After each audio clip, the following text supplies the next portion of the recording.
তা আমি এখন কাটা বাছা করে নিই। খুবই সমস্যা, ঘর বাড়ি সব এলোমেলো হয়ে আছে, বুঝতেছেন তো আপনারা বাসা বাড়ি পাল্টালে কি অবস্থা হয়। মাল জিনিস এখনো গোছগাছ করে পারিনি, এলোমেলো হয়ে আছে। তা আমি এখন ভেন্ডিটা কেটে নিই, পরে আবার আপনাদেরকে আম কাটা দেখাবো। আমি এই যে ভেন্ডি চচ্চড়ি করব বলে ভেন্ডি কাটা শুরু করছি, তা আপনাদেরকে আবার দেখাবো, আমার সঙ্গে থাকেন, পরে আবার আসছি আপনাদের কাছে।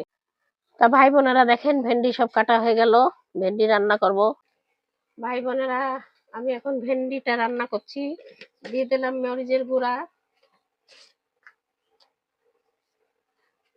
দিয়ে দিলাম স্বাদ মতন লবণ, এবার দিয়ে দিচ্ছি হলুদের গুঁড়া।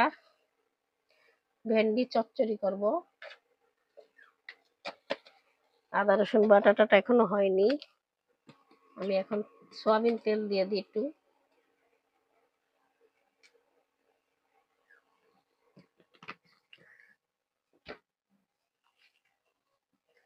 এবার সামান্য পরিমাণে পানি দেবো।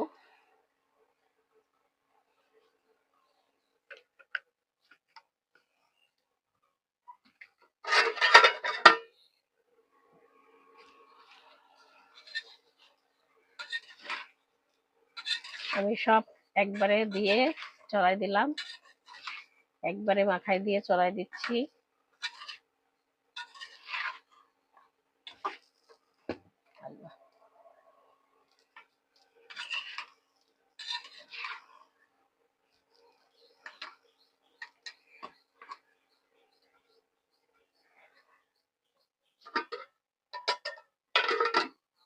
আমি এখন ঢাকা দিয়ে দেবো,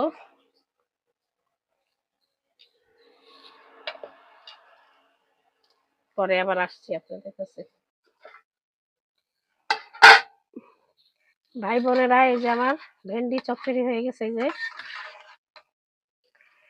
ভেন্ডি চচ্চড়ি হয়ে গেল, আমি চুলা অফ করে দিছি। তা আপনারা তো দেখলেন কিভাবে ভেন্ডি চচ্চড়ি করলাম। আপনারা লাইক কমেন্ট শেয়ার করবেন, সাবস্ক্রাইব করবেন। আর এখানে এই যে রাইস কুকারে ভাত চড়াই দিছি, এই যে রাইস কুকারে ভাত চড়াই দিছি। তা আমি এখানেই শেষ করলাম, আল্লাহ হাফেজ।